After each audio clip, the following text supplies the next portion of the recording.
welcome, Jessica. Thank you so much for joining Greiner's In Practice podcast session. Thank you so much for having me. Yeah, you're kind of a celebrity status, I will say. You definitely helped me through the pandemic with my mental health a little bit. Oh, that's so kind. Yeah, and I want to talk to you a little bit about that, because when I would look on LinkedIn, I would see your posts, and they had glimmers of hope for the downtown or the corporate office market. And so I needed that, and I would engage and look at the comments, and there was hope. So during that time, what was going through your head? And did you have an oh crap moment? Yeah, I mean, so I think we'll get to some of it a little bit, but I'm a broker, right? So I help companies find real estate and figure out what do they need and their physical footprint and all of that. And so you can't really be in this industry and industry adjacent without some version of an oh crap moment. But I would say that I think I got really, really lucky, and I have an amazing partner. I have a great family, and I'm not sure if I should say this on a public podcast, but we just left. So we went and got an Airbnb where we didn't know anybody and spent a few months living outside the mountains in Santa Fe. I had no idea. Yeah, well, if you look at some of my posts, I do not have an Adobe house. That is clearly not where I live. And certain people picked it up, and I'd get these really funny side messages. Where are you in the world? So we spent a bunch of time doing that, and then I had planned on doing the podcast before the pandemic actually happened, but the pandemic kind of gave me a little more runway to actually launch it, whereas normal day-to-day life is hard to do that kind of a project. But yeah, I mean, I think I'm just an optimist that I truly believe that people want to be together in some fashion. And God, I felt that so intensely during the pandemic that I had a hard time imagining that at some point we wouldn't all come back together and be super happy to do it. I couldn't agree more. I loved, there was a comment I heard that you can maintain culture outside of the office, but you can't build a culture. And that's why that kept me hopeful too with the office market. But I should revert back. Okay, so Jessica, welcome. You worked for JLL. Yes. You've been in the industry for 16, 16, 17. I'd have to add it up again, something like that, yeah. Always as a broker? Not really. I've always worked in the corporate real estate side as opposed to a little bit more of the commercial side. And that's a fine distinction that some people in the industry will understand. But I actually started not as a broker because I worked for a big French bank in New York, and I was their kind of part of their support team to bring projects into Europe at the time. They were mainly Western Europe, and then we were kind of expanding into Eastern Europe. And so I wasn't a broker then because you can't be a broker and work for a bank. But I've always worked in that kind of corporate, where do you need to be in the world and how are you going to get there in that facet. Got it. And then your title right now includes tenant representation. Is that right? And for those, I think most people that are listening, if you are listening, I hope you are, know the difference, but can you talk about what it means to be a tenant? Yeah, absolutely. Rep. So a tenant rep broker is a broker that represents the company and the people that are going to physically sit in and use the space. The flip side of that coin is more of an agency landlord representation, and they represent the folks that own the buildings and operate buildings. Okay. So on the corporate side, can you give me an example, the size of corporations that you're working with? Is it, do you limit it, or does it? Not really. Okay. You know, it's one of those things that you can be finding an office for a nonprofit that is 15,000 square feet, 10,000 square feet, and then it's a one-off, this is their only space. Or we could be working with a much larger corporation that has lots and lots and lots of different locations. There are different aspects to both of those projects, but fundamentally the basics are very similar. Right. So working for JLL, a big corporation that does offer kind of educational tidbits, the white papers. Yeah, they do great research. It's awesome. And so recently one came out talking a little bit about the Great Resignation, which I know is kind of a hot topic, or maybe even I heard about the employees not even applying, that might become a thing. Yeah. which is really scary. So do you think that the term Great Resignation, is that exaggerated? Or do you think it's real? I don't think so. I think it's real. I think that what was it earlier this week? And the labor statistics came out with a 3% quit rate. And I just looked at it this morning, and I think it's just above 3% at this moment. So I don't think that the Great Resignation is overstated. Okay. And I think when I'm called a geriatric millennial. Have you heard that term? No, I haven't. How am I allowed to ask how old you are? Yeah, I think so, I guess. I'm 39. Okay, well then I'm like an extra geriatric. I'm like a super young Xer or something. I'm older than you, so. Okay. Can we cut that out, by the way? No, I'm just kidding. It's fine. Fine. No, but with that, I want to state that I am a geriatric millennial because do you remember the day when we were just happy to have a job? Yes, of course. I still feel that way. So I just think it's crazy that people are not applying or that can just resign from their job and not have any fear, I guess. Okay, or am I looking at it wrong? Well, I do think you're looking at it wrong, but I think that that's how a lot of people have always looked at it. Mm-hmm. So I would say I'm a little bit older than you, and yet when we moved from New York from that job with the big bank, we had our first kid, and it was like, I don't really want to live in an apartment building in Manhattan anymore. Mm-hmm. So we moved here to Minneapolis. Neither of us had jobs. We didn't have a house. We didn't have anything beyond, that seems like a better place to live. I knew there was a bunch of big corporations, and we just figured we'd figure it out. And I think that more people have adopted that kind of attitude, whereas at the time, I'm sure that various parents and grandparents and all of that were a little nervous about what we were doing. But, it worked out great. We got jobs and everything's fine. And then, of course, the economy fell off the cliff right after we moved. So we did get really lucky. But it's the big reckoning, right? Of the balance of power, realigning, if you will. So we don't have to always feel like that, right? When we got out of college, like, oh, please let me get a job, and I'll take whatever job says yes. That's just not the reality anymore, and I'm really glad. I'm glad too. You're right. And when you mentioned the economy shifting, so for me that happened in 2009, and I was just explaining to our podcast crew that at that time, Katie said they probably weren't born yet, but they were.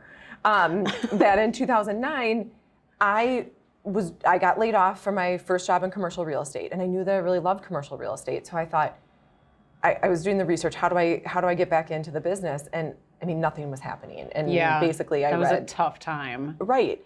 So once I got back in, I'm like, I'm never leaving. And didn't you have friends that were like graduating law school and they couldn't? There was like thousands of lawyers wandering around with their boxes, and it's such the inverse now that it's kind of remarkable. It's remarkable, and it's pretty cool. So let's talking back about the Great Resignation and then the white papers.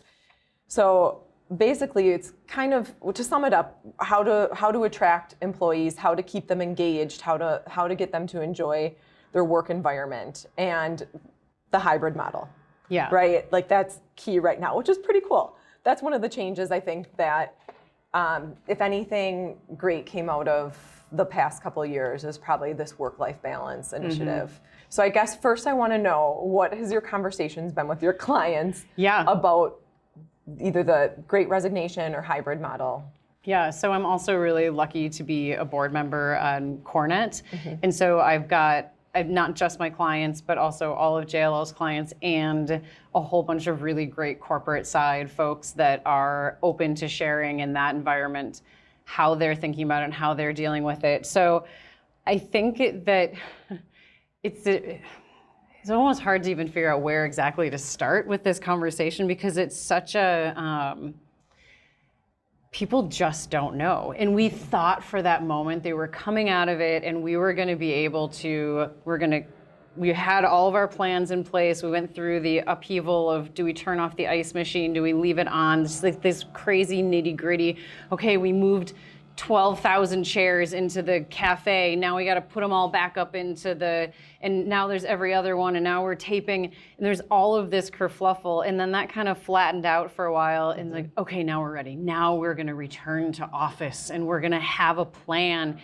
And a very large corporate in town, I said, okay, where are you guys these days? And she just said, we're on iteration 27 of our return to office plan, and we are just going to hit pause. Yep. We're just going to pause for now. We're not going to force it anymore. We're just going to see how it kind of continues. With Delta, it's become incredibly difficult to say, and then the time frames that have passed, right? And so one of my big takeaways of those conversations, clients, companies locally, is that very few people believe that it's almost too easy to say, we're just going to build a beautiful office and all these people are going to come. Yeah. It's just too simple. It's too one-noted, and it's almost demeaning to everything that's happened, in my opinion, in the last chunk of time. I think we have an amazing opportunity, and we can talk about opportunities next.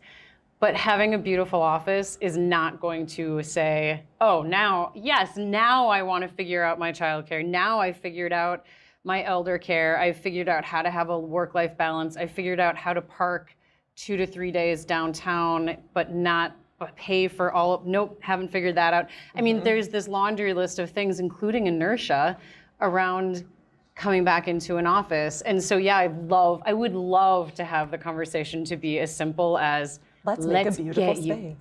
And let's have an outdoor walking path and a green roof. And yes. And if you have every amenity you could ever imagine, then you're going to want to come to the office. But it's just not as simple as that. It has to be a deeper conversation for every company. So yeah, I can talk all day about what company Bob is doing over here, because company Sally is not the same company. And those leaders need to decide how they want their culture to build and to be created and sustained. And some of those companies, they just said in the middle of the pandemic, we're out. We're going to go 100% virtual. And to me, that is a hard play towards that culture. And I totally support them in that conversation. Yeah, get rid of your office. And then there's the folks that are like, nope, the JP Morgans. In office, office-centric, office is best. And then you have everything in between.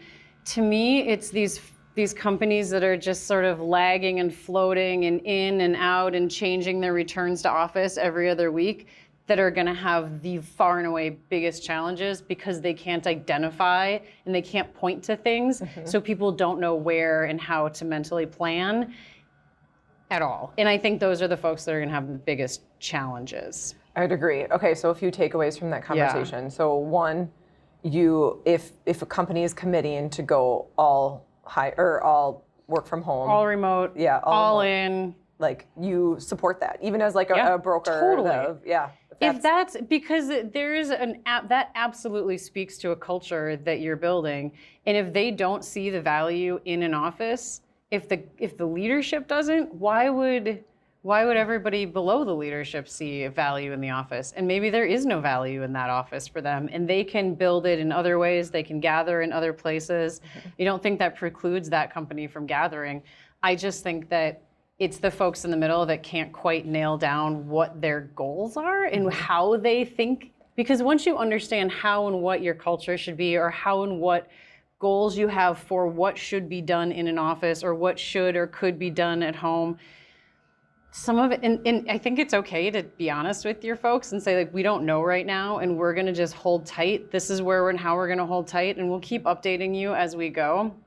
But I've also seen a lot of companies that go this way, and then they get a new boss, and it's this way, and then it's over here, and that's not helping. No, that's not sustainable. Yeah. I have a friend who went through that same thing, and they're like, okay, everyone has to come back to the office, and then a few COVID outbreaks later, okay, everyone's at home. Yeah. It just wasn't, the conversations have to happen. And I think I loved in one of your LinkedIn posts too, you mentioned how you were going back to work, and it was hard. Yeah. It was weird. It was like, I can still barely actually get to a meeting in person at 8:00 in the morning. I never used to have that problem, but I just cannot seem to get myself up and out, and then, oh wait, food, oh wait, kids, oh wait, this. Yeah. Do I have shoes on? Yeah. Do I have? Am I still wearing my slippers, which I may have done once over the last few months, but my kid caught me. Yeah.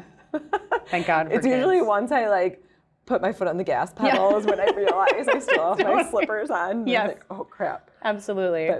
That's awesome. No, but that I think for any company, for us, it was easy. The decision was kind of made for us. Construction's deemed essential. Yep. Get back in the office. So it's been kind of fun to watch.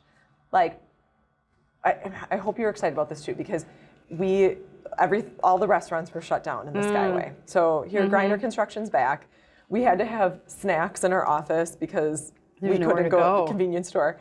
And there's a caribou from the Oracle building into our office, like across the Skyway. And it's been closed for 1.5 years. And it just opened. It's open? Yeah. I didn't know that one was open. I feel like it's a sign of things happening. And that's super fun. And I took a picture of the line coming out of Roti in that, what is it, the IDS, the Crystal Court or... Crystal Court. It's called newly the Crystal remodeled. Palace. Yeah, I mean, it is. Something like that. And I was sitting there waiting for my salad, and I was just like, oh my gosh, there's like dozens and dozens and dozens of people waiting for hummus. I mean, it's just not that. It's just not that revolutionary. But to have a place that was open, even like a sit-down lunch, you can't do it downtown yet. But it does feel like it feels like a little tiny waves of people coming back, and Dayton's is opening. I just walked by. The walls are down. It looks really good. I'm very excited to hear that. I'm going there tonight, Are you? They have some small boutique shops open, and I don't know if their food market is opening too, but I don't know. Either way, still like positive signs. Yes. So are you feeling like the conversations with your clients, maybe has it changed? Has it evolved to this point? What are they saying now? Are they following the white papers and doing everything it says in here? Because I do want to go through those. Yeah, absolutely. Most corporates that I see are using words like the office is for collaboration, this is where we're going to meet and gather, heads down work happens more at home, there's a hybrid model for almost everybody. But most of them have not required any sort of return, like coming back now they're open, but because Delta just keeps dragging, and I just was listening to the radio on the way here, and we're talking about the COVID era, and I agree with that. Tell me a little bit more about the COVID era. It's not gonna just go away this winter when it's just not gonna dissipate, and then all of a sudden everyone will be back in their office and doing the same thing, and schools will be fine. It's gonna be a long-term management as opposed to it's done now. Now we're done. And we're fine, and everything is, I think it will be fine, and I think it will be transformational in the big picture, in the mid to longer term also. We're just not in the clear. We're just not there yet. One of my kids was on quarantine for 2 weeks, and not that long ago, because she was on the same bus as the kid that got COVID, Okay, so now we got that. We've got short staff in a lot of places, henceforth the Great Resignation, right? Rejigging how people are thinking about work and where that balance is. And the same thing, I think a big piece of that, there's norms that have been, I don't want to say like exploding, but kind of like poop, like little pops of norms like dissipating or something. And I think one of them is this feeling that you cannot have a gap in your resume. Did you have that also when you were? Yep. That you can't have no, I had a job right away. As soon as I left that one, I went to another one, and kind of fudging using months or years instead of months, and to sort of gloss over this idea that maybe you had a gap in your resume. I think that's one of the norms that's kind of poofing away, and now we don't have to worry so much about some of it. I agree with you, and I haven't had it explained to me that way, but I agree, and I like it. But so I'm not an HR professional, but I heard this quote from somebody that I really liked, and I think people could use it for what's happening right now with this Great Resignation. So it was hire fast. So anytime you're going to be hiring someone, it's kind of questionable. Like you don't know. They could be a great interviewee, or they could be great, and then you can hire them and they can stink, or they could, either way, if they're qualified and you feel good about them, hire them fast. And then it's fire faster and promote fastest. I like that, yeah. I kind of like that too. So you hire fast, there's some unknowns there, but then you also know when someone needs to go, right? Yeah. I think that could help if there's not a huge talent pool and you kind of are only working with so much. It's hard to find people. It's hard to find people. Give them a shot.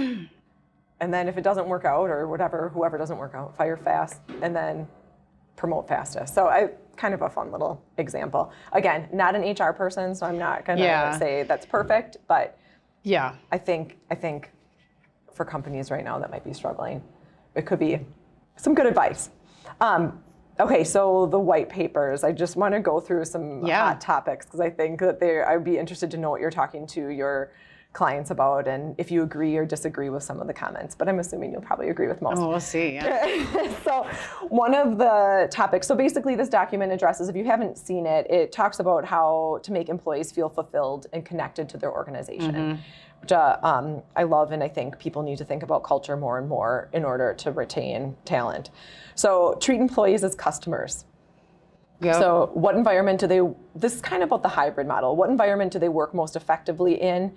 Understand their attitudes towards the hybrid work. Yeah, it's the activity-based work conversation 2.0 or whatever, activity-based work in the office. The idea originally of activity-based work, right, was work in the chunk of the office that supports the work you're doing.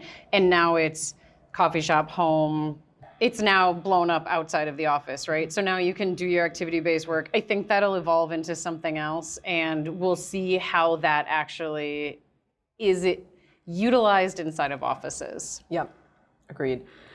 Create a workspace environment that is like a destination.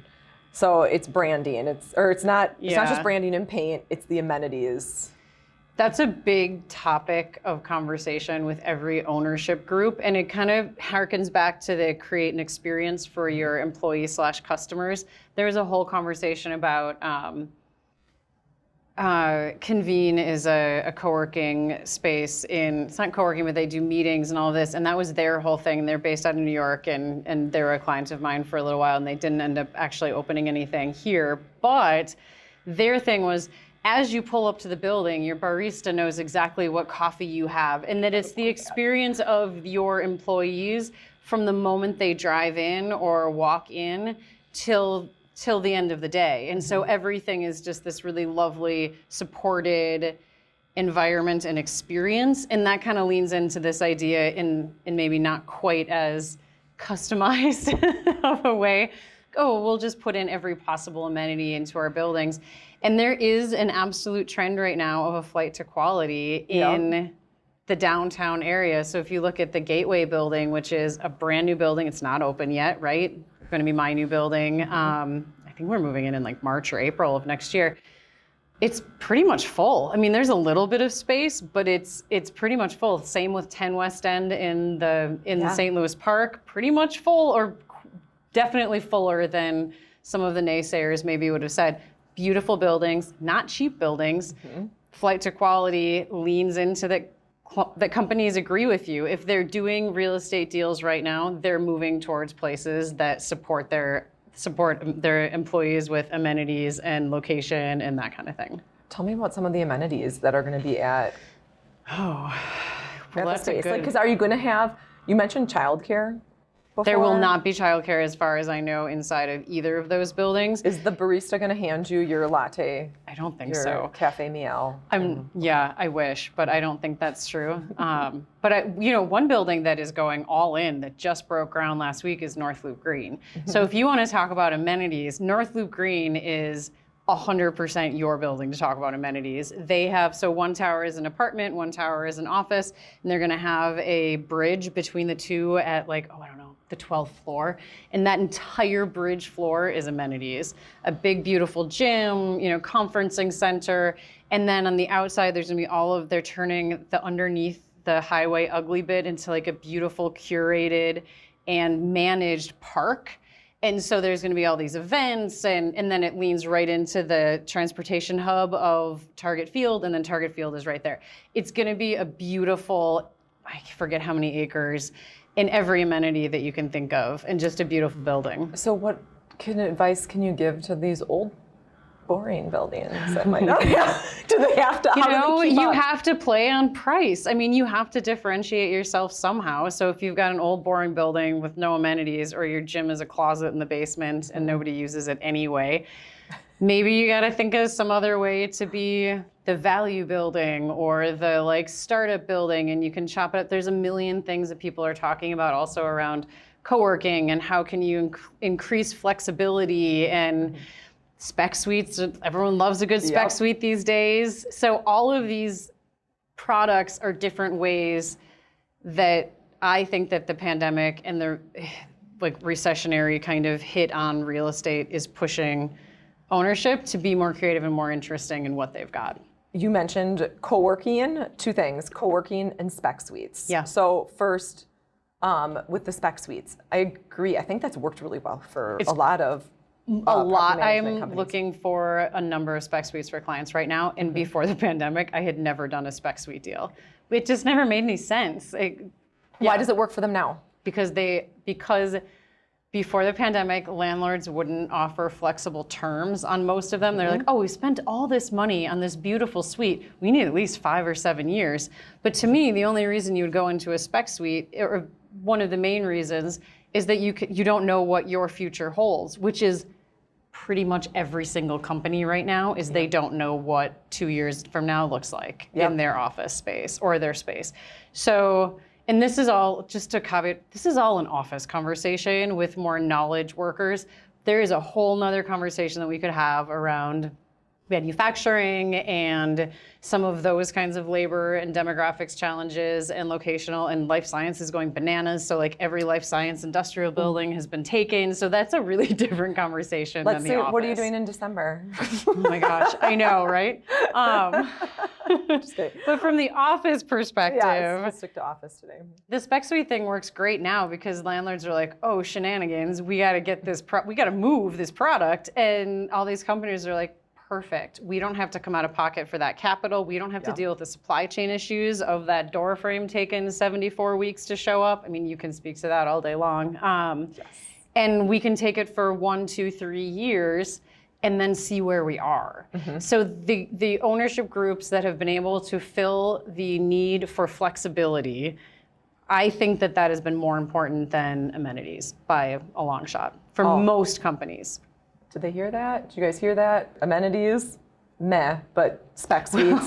I mean, we need the amenities, okay. Yes. I shouldn't say that. But flexibility is king. Flexibility right now is key.